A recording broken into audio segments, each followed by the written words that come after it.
ನಮಸ್ಕಾರ ಎಲ್ರಿಗೂ, welcome to Karnataka exams. So ನಾವಿವತ್ತು 14th January related important current ಅಫೇರ್ಸ್ನ ಡಿಸ್ಕಸ್ ಮಾಡ್ಕೊಳ್ಳೋಣ. ಈ ವಿಡಿಯೋ PDF ಏನಾದರೂ ನಿಮಗೆ ಬೇಕಾಗಿದ್ದರೆ ಟೆಲಿಗ್ರಾಮ್ ಚಾನಲಲ್ಲಿ ಫಾಲೋ ಮಾಡ್ಕೊಂಡಿರಿ. ಹಾಗೂ ಡೈಲಿ ಅಪ್ಡೇಟ್ಸ್ಗೋಸ್ಕರ ನೀವು ಇನ್ಸ್ಟಾಗ್ರಾಮ್ ಪೇಜ್ನು ಕೂಡ ಫಾಲೋ ಮಾಡ್ಕೋಬೋದು. ಎರಡರದ್ದು ಲಿಂಕು ನಾನು ಡಿಸ್ಕ್ರಿಪ್ಷನಲ್ಲಿ ಪ್ರೊವೈಡ್ ಮಾಡ್ಕೊಂಡಿರ್ತೀನಿ. ಇನ್ನು ನೀವು ಯೂಟ್ಯೂಬ್ ಚಾನಲ್ನ ಸಬ್ಸ್ಕ್ರೈಬ್ ಮಾಡ್ಕೊಂಡಿಲ್ಲ ಅಂತಂದರೆ ಚಾನಲ್ನ ಸಬ್ಸ್ಕ್ರೈಬ್ ಮಾಡ್ಕೊಂಡಿರಿ. ಹಾಗೆ ಬೆಲ್ ಐಕಾನ್ನು ಕೂಡ ಪ್ರೆಸ್ ಮಾಡ್ಕೊಂಡಿರಿ, ಅಂತಂದರೆ ನಾನು ಹೊಸ ವಿಡಿಯೋ ಹಾಕಿದ ತಕ್ಷಣ ನೋಟಿಫಿಕೇಶನ್ ಬಂದ್ಬಿಟ್ಟಿರುತ್ತೆ. ಫಸ್ಟು ನಾವು ಟಾಪಿಕ್ಸ್ ನೋಡ್ಕೊಂಡ್ಬಿಟ್ಟಿರೋಣ, ಯಾವುದು 14th Januaryಯಲ್ಲಿ ಇಂಪಾರ್ಟೆಂಟ್ ಆಗಿದೆ ಅಂತ. ಫಸ್ಟ್ ಒಂದು ಬಂದ್ಬಿಟ್ಟು ಎನ್ವೈರ್ಮೆಂಟ್ ರಿಲೇಟೆಡ್ ಟಾಪಿಕ್ಕು. ನಾವೇನು ಕನ್ವೆನ್ಷನ್ಸ್ನ ಡಿಸ್ಕಸ್ ಮಾಡ್ತಾ ಇದ್ವಲ್ಲ, ಅದರಲ್ಲೇ ವರ್ಲ್ಡ್ ಕನ್ಸರ್ವೇಷನ್ ಸ್ಟ್ರಾಟಜಿ 1980 ಬಗ್ಗೆ ಸ್ವಲ್ಪ ಬ್ರೀಫಾಗಿ ತಿಳ್ಕೊಂಡಿರೋಣ. ಸೆಕೆಂಡು ಬಂದ್ಬಿಟ್ಟು ನ್ಯಾಷನಲ್ ಕ್ಲೀನ್ ಏರ್ ಪ್ರೋಗ್ರಾಮ್. ಬರೀ ಡೆಲ್ಲಿ ಮೇಲೇ ಜಾಸ್ತಿ ಕಾನ್ಸಂಟ್ರೇಟ್ ಮಾಡಿರ್ತೀವಿ. ಸೊ ಅದಕ್ಕೋಸ್ಕರ ನ್ಯಾಷನಲ್ ಕ್ಲೀನ್ ಏರ್ ಪ್ರೋಗ್ರಾಮ್ ಅಂತ ಸ್ಟಾರ್ಟ್ ಮಾಡಿದ್ದಾರೆ. ಸೊ ಇದ್ರ ಬಗ್ಗೆ ನಾವು ತಿಳ್ಕೊಳ್ಳೋಣ. ಯಾಕಂತಂದರೆ ಇದು ಪೊಲ್ಯೂಷನ್ ಲೆವೆಲು ಇಂಡಿಯನ್ ಸಿಟೀಸಲ್ಲಿ, ಎಲ್ಲ ಇಂಡಿಯನ್ ಸಿಟೀಸಲ್ಲೂ ಕೂಡ ಆಲ್ಮೋಸ್ಟ್ 102 ಸಿಟೀಸಲ್ಲಿ ಇದನ್ನು ಸ್ಟಾರ್ಟ್ ಮಾಡ್ಕೊಂಡಿದ್ದಾರೆ. ಅದನ್ನು ನಾವು ನೋಡ್ಕೊಳ್ಳೋಣ. ಥರ್ಡ್ ಬಂದ್ಬಿಟ್ಟು ರಾಯಲಸೀಮಾ ಡೈಲಾಗು. ಸೊ ಇದು ನಮಗೆ IRಲ್ಲಿ ತುಂಬ ಇಂಪಾರ್ಟೆಂಟ್ ಆಗುತ್ತೆ, ಅಥವಾ ನಮಗೆ ಪಾಲಿಟಿ ಸೆಕ್ಷನಲ್ಲೂ ಕೂಡ ತುಂಬ ಇಂಪಾರ್ಟೆಂಟ್ ಆಗುತ್ತೆ. ಸೊ ಏನಿದು ರಾಯಲಸೀಮಾ ಡೈಲಾಗು ಅಂತ ನೋಡ್ಕೊಳ್ಳೋಣ. Fourth science and technology related topic. Human space flight centre open ಮಾಡಿದ್ದಾರೆ. ಎಲ್ಲಿ ಅಂತಂದರೆ ಬೆಂಗಳೂರಲ್ಲಿ. ಯಾವುದಕ್ಕೋಸ್ಕರ ಓಪನ್ ಮಾಡಿದ್ದಾರೆ, ಏನಿದರ ಬೆನಿಫಿಟ್ಟು ಅಂತ ಹೇಳ್ಬಿಟ್ಟು ನೋಡ್ಕೊಳ್ಳೋಣ. ಫಿಫ್ತು ಬಂದ್ಬಿಟ್ಟು ಲೇಕ್ ಉರ್ಮಿಯಾ ಎಲ್ಲಿ ಬರೋದು ಅಂತ ಕೇಳಿದ್ರೆ ಇರಾನಲ್ಲಿ ಬರೋವಂಥದ್ದು. ಸೊ ಇದ್ರ ಬಗ್ಗೆ ಸ್ವಲ್ಪ ಬ್ರೀಫಾಗಿ ನೋಡ್ಕೊಳ್ಳೋಣ. ಲಾಸ್ಟಲ್ಲಿ ಬಂದ್ಬಿಟ್ಟು ನಂಬರ್ ಆಫ್ ವುಮೆನ್ ಜಡ್ಜಸ್ಸು ಹೈಕೋರ್ಟಲ್ಲಿ ತುಂಬ ಕಮ್ಮಿ ಇದ್ದಾರೆ. ನೋಡಿ, ಟೋಟಲ್ ಆಗಿ ಇರೋಂಥವ್ರೆ ಹೈಕೋರ್ಟಲ್ಲಿ ಜಡ್ಜಸ್ಸು 670. ಅದರಲ್ಲಿ ಬರೀ 73 ಜಡ್ಜಸ್ ಅಷ್ಟೇ ವುಮೆನ್ ಆಗಿದ್ದಾರೆ. ಸೊ ಒಂಥರ ಫೇರ್ ರೆಪ್ರೆಸೆಂಟೇಷನ್ ಇಲ್ಲ. ಇದ್ರ ಬಗ್ಗೆ ಸ್ವಲ್ಪ ಡೀಟೇಲಾಗಿ ಡಿಸ್ಕಷನ್ ನಾವು ಮಾಡ್ಕೊಂಡಿರೋಣ. ಸೊ ಫಸ್ಟು ನಾವು ವರ್ಲ್ಡ್ ಕನ್ಸರ್ವೇಷನ್ ಸ್ಟ್ರಾಟಜಿ 1980 ಬಗ್ಗೆ ತಿಳ್ಕೊಂಡಿರೋಣ. ಇದ್ರ ಬಗ್ಗೆ ಒಂದೇನು ಇಂಪಾರ್ಟೆಂಟ್ ಪಾಯಿಂಟು ಅಂತಂದರೆ, ಇದು ನೋಡಿ ಫಸ್ಟು ಅಫಿಷಿಯಲ್ ಡಾಕ್ಯುಮೆಂಟು. ಯಾವುದಕ್ಕೋಸ್ಕರ ಅಂತಂದರೆ ಸಸ್ಟೈನೇಬಲ್ ಡೆವಲಪ್ಮೆಂಟ್ನ ಇಂಟ್ರಡ್ಯೂಸ್ ಮಾಡ್ಕೊಳ್ಳೋದಕ್ಕೆ. ನಾವಿವಾಗ ಸಸ್ಟೈನೇಬಲ್ ಡೆವಲಪ್ಮೆಂಟ್ ಅಂತ ಎಕಾನಮಿಯಲ್ಲೂ ಕೂಡ ಯೂಸ್ ಮಾಡ್ಕೊತೀವಿ, ಮತ್ತು ಬೇರೆ ಕಡೆನೂ ಕೂಡ ಯೂಸ್ ಮಾಡ್ಕೊತೀವಿ. ಬಟ್ ಫಸ್ಟ್ ಅಫಿಷಿಯಲ್ ಡೈಲಾಗು ಇದು ಸಸ್ಟೈನೇಬಲ್ ಡೆವಲಪ್ಮೆಂಟ್ನ ಇಂಟ್ರಡ್ಯೂಸ್ ಮಾಡೋಕ್ಕೆ ಯಾವುದು ಅಂತ ಕೇಳಿದ್ರೆ ಅದು ನಮಗೆ ವರ್ಲ್ಡ್ ಕನ್ಸರ್ವೇಷನ್ ಸ್ಟ್ರಾಟಜಿ. ಸೊ ಹೆಸರೇನು ಹೇಳುತ್ತೆ, ವರ್ಲ್ಡನ್ನೇ ಕನ್ಸರ್ವ್ ಮಾಡ್ಕೊಳ್ಳೋದಕ್ಕೋಸ್ಕರ ಒಂದು ಸ್ಟ್ರಾಟಜಿ. ಸೊ ವರ್ಲ್ಡನ್ನೇ ಕನ್ಸರ್ವ್ ಮಾಡ್ಕೊಳ್ಳೋದು ಅಂತಂದರೆ ಎನ್ವೈರ್ಮೆಂಟನ್ನು ನಾವು ನೀಟಾಗಿ ನೋಡ್ಕೊಳ್ಳೋವಂಥದ್ದು. ಎನ್ವೈರ್ಮೆಂಟಲ್ಲಿ ನಮಗೆ ವೈಲ್ಡ್ ಲೈಫು ಕೂಡ ಇನ್ಕ್ಲೂಡೆಡ್ ಆಗಿದೆ. ಸೊ IUCN ಅವರ ಪ್ರಯಾರಿಟೀಸ್ ನಾವೇನಾದರೂ ನೋಡ್ಕೊಂಡಿದ್ರೆ ಇಲ್ಲಿಗಲ್ ಟ್ರೇಡ್ನ ಸ್ಟಾಪ್ ಮಾಡ್ಕೊಳ್ಳೋವಂಥದ್ದು ಕೂಡ ಅವ್ರದ್ದು ಬೇರೆ ಬೇರೆ ಪ್ರಯಾರಿಟಿಯಲ್ಲಿ ಒಂದು ಮೇನ್ ಪ್ರಯಾರಿಟಿ ಇಲ್ಲಿಗಲ್ ಟ್ರೇಡ್ನ ಸ್ಟಾಪ್ ಮಾಡ್ಕೊಳ್ಳೋವಂಥದ್ದು. ಸೊ 1975 IUCN ಸ್ಟಾರ್ಟ್ ಮಾಡಿತ್ತು ವರ್ಲ್ಡ್ ಕನ್ಸರ್ವೇಷನ್ ಸ್ಟ್ರಾಟಜಿ ಅಂತ. ಸೊ ಇದರ ಇಂಪ್ಲಿಮೆಂಟೇಷನ್ನು ಆಲ್ಮೋಸ್ಟ್ ನಮಗೆ 1980 ಆಯಿತು. ಅದಾದಮೇಲೆ ಸ್ಟ್ರಾಟಜಿ 1982 ಫಾಲೋ ಮಾಡ್ಕೋಬೇಕು ಅಂತ ಹೇಳ್ಬಿಟ್ಟು ಒಂದು ವರ್ಲ್ಡ್ ಚಾರ್ಟರ್ ಫಾರ್ ನೇಚರ್ ಅಂತ ಹೇಳ್ಬಿಟ್ಟು ಸ್ಟಾರ್ಟ್ ಮಾಡಿಕೊಂಡ್ರು.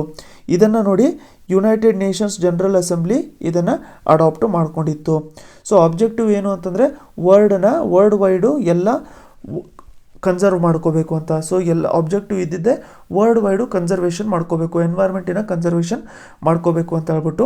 ಸೊ ಫಸ್ಟು ಇದು ಲಾಂಚ್ ಆಗಿದ್ದು 35 ಕಂಟ್ರೀಸಲ್ಲಿ 5th March 1980. ಸೊ ಇಷ್ಟು ನೆನ್ಪಿಟ್ಕೊಂಡಿರಿ, IUCN ಇದನ್ನು ಸ್ಟಾರ್ಟ್ ಮಾಡ್ಕೊಂಡಿರೋದು ಅಂತ, ಯುನೈಟೆಡ್ ನೇಷನ್ಸ್ ಜನರಲ್ ಅಸೆಂಬ್ಲಿ ಇದನ್ನು ಅಡಾಪ್ಟ್ ಮಾಡ್ಕೊಂಡಿದೆ ಅಂತ.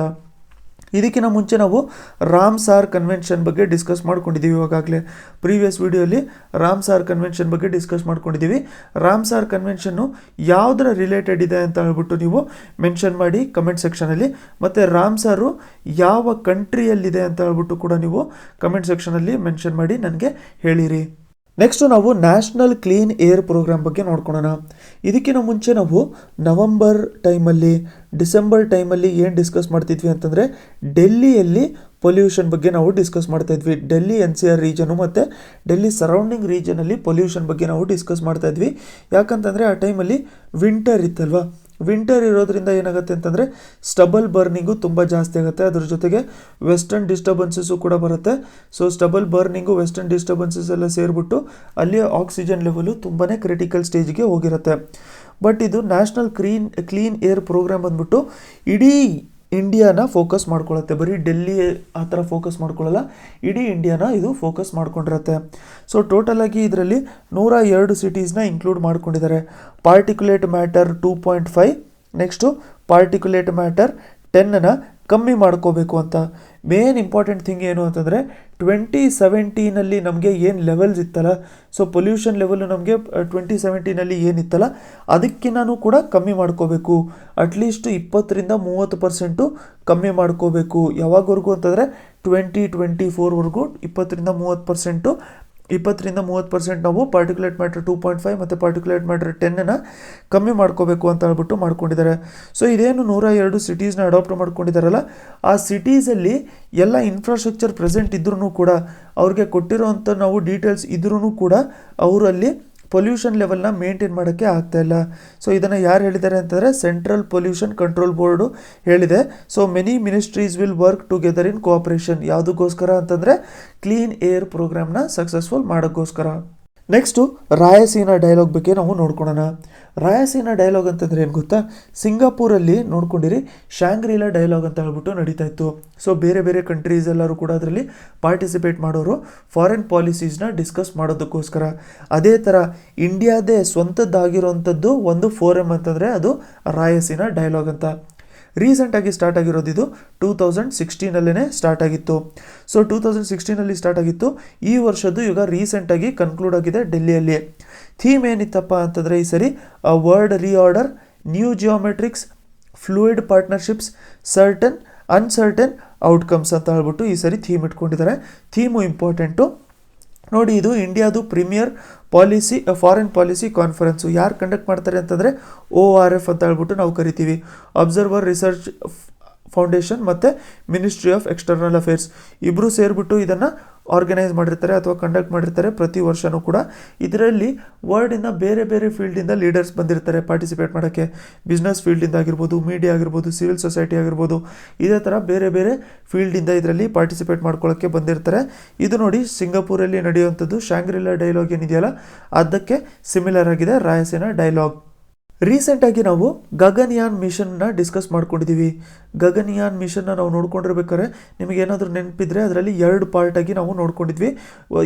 ಇದರಲ್ಲಿ ಫಸ್ಟ್ ಪಾರ್ಟಲ್ಲಿ 2 ಅನ್ಮ್ಯಾನ್ಡ್ ಫ್ಲೈಟ್ನ ಕಳಿಸ್ತಾರಂತೆ. ಅದಾದಮೇಲೆ ಒಂದು ಮ್ಯಾಂಡ್ ಫ್ಲೈಟು ಅಥವಾ ಹ್ಯೂಮನ್ ಫ್ಲೈಟ್ನ ಕಳಿಸ್ತೀವಿ ಅಂತ ಹೇಳ್ಬಿಟ್ಟು ಹೇಳ್ತಾ ಇದ್ದಾರೆ. ಸೊ ಇದು ಹ್ಯೂಮನ್ ಫ್ಲೈಟ್ನ ಏನು ಕಳಿಸ್ತಾರಲ್ಲ, ಹ್ಯೂಮನ್ ಫ್ಲೈಟ್ನ ಕಳಿಸೋದು 2021 ಕಳಿಸ್ತಾರೆ. ಸೊ ಈ ಸ್ಪೇಸ್ ಮಿಷನಲ್ಲಿ, ಈ ಸ್ಪೇಸ್ ಫ್ಲೈಟಲ್ಲಿ ಏನು 3 ಆಸ್ಟ್ರೋನಾಟ್ಸ್ಗಳು ಪ್ರೆಸೆಂಟ್ ಇರ್ತಾರಲ್ಲ, ಆ ಆಸ್ಟ್ರೋನಾಟ್ಸಿಗೆ ಟ್ರೈನಿಂಗ್ ಕೊಡಬೇಕು, ಸ್ಪೆಷಲ್ ಟ್ರೀಟ್ಮೆಂಟ್ನ ಪ್ರೊವೈಡ್ ಮಾಡಿರಬೇಕು. ಯಾಕಂತಂದರೆ ಅವರು ಅಲ್ಲಿ ಹೋಗೋಕ್ಕಿಂತ ಮುಂಚೆ, ಆ ಎನ್ವೈರ್ಮೆಂಟಿಗೆ ಹೋಗೋಕ್ಕಿಂತ ಮುಂಚೆ ಆ ಎನ್ವೈರ್ಮೆಂಟಿಗೆ ಪ್ರಿಪೇರ್ ಆಗಿ ಹೋಗಿರಬೇಕು.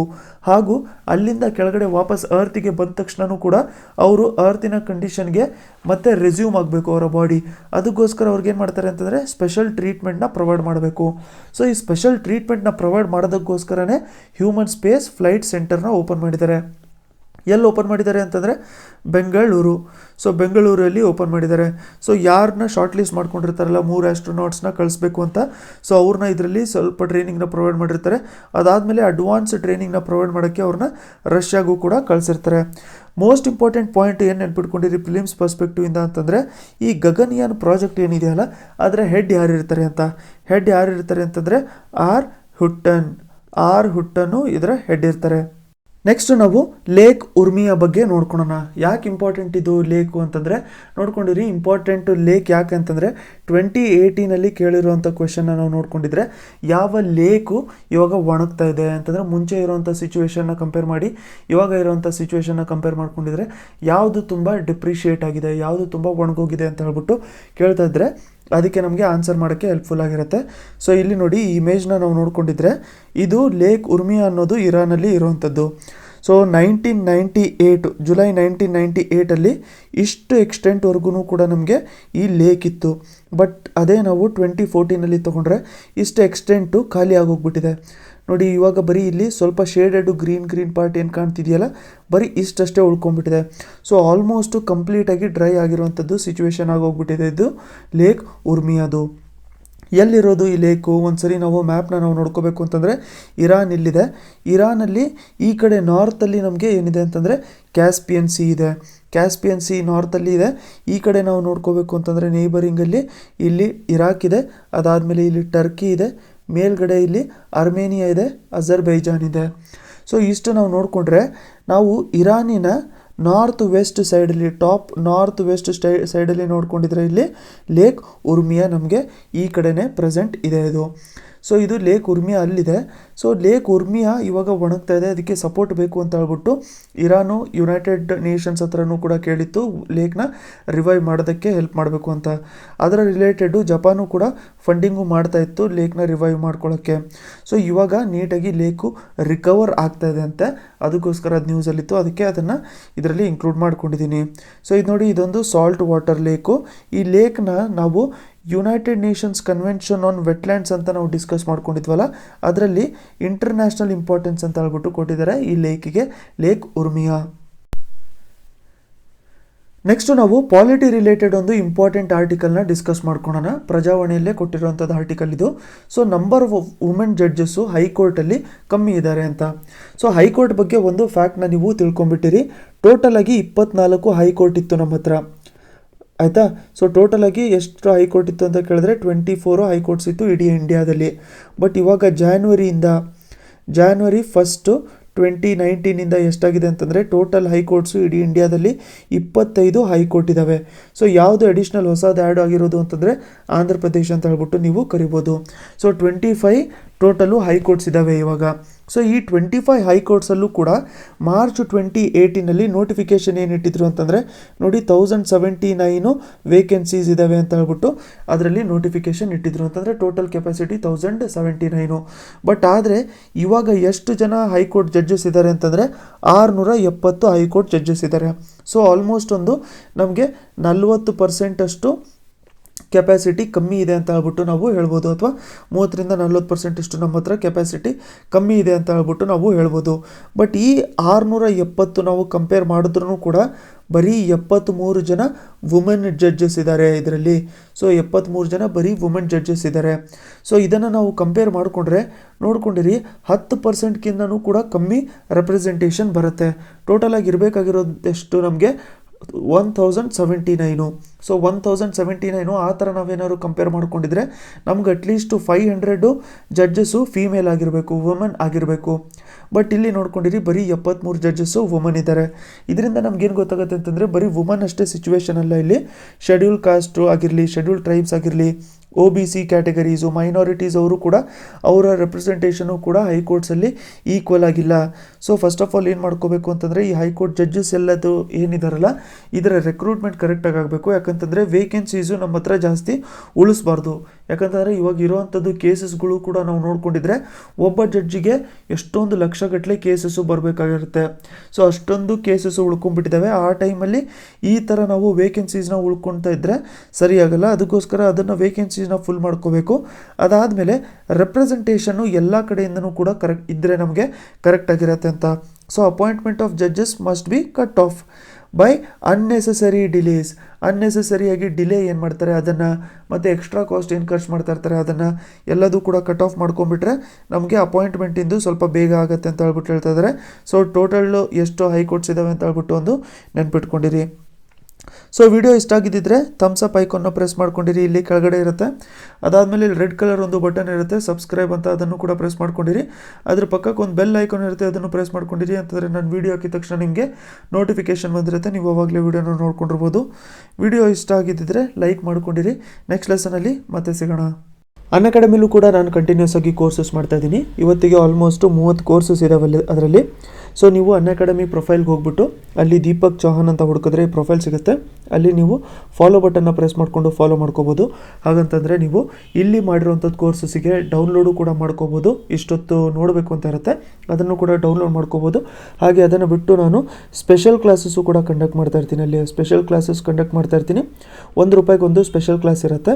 ನೀವು ಅದನ್ನು ನೋಡ್ಕೊಂಡಿದ್ರೆ ಅಲ್ಲಿ ಆಲ್ಮೋಸ್ಟ್ 1 ಅವರಿಂದ ಒಂದು ಸೆಷನ್ ಮಾಡಿರ್ತೀನಿ. ಅದರಲ್ಲಿ ಕರೆಂಟ್ ಅಫೇರ್ಸು, ಒಂದು ವೀಕ್ಲಿ ಕರೆಂಟ್ ಅಫೇರ್ಸ್ ಆಗಿರಲಿ, ವೀಕ್ಲಿ ಎಡಿಟೋರಿಯಲ್ಸ್ ಯಾವುದಾದ್ರು ಇಂಪಾರ್ಟೆಂಟ್ ಇರುತ್ತೆ ಅದ್ರ ಬಗ್ಗೆ ಡಿಸ್ಕಷನ್ ಮಾಡ್ತಾ ಇರ್ತೀನಿ.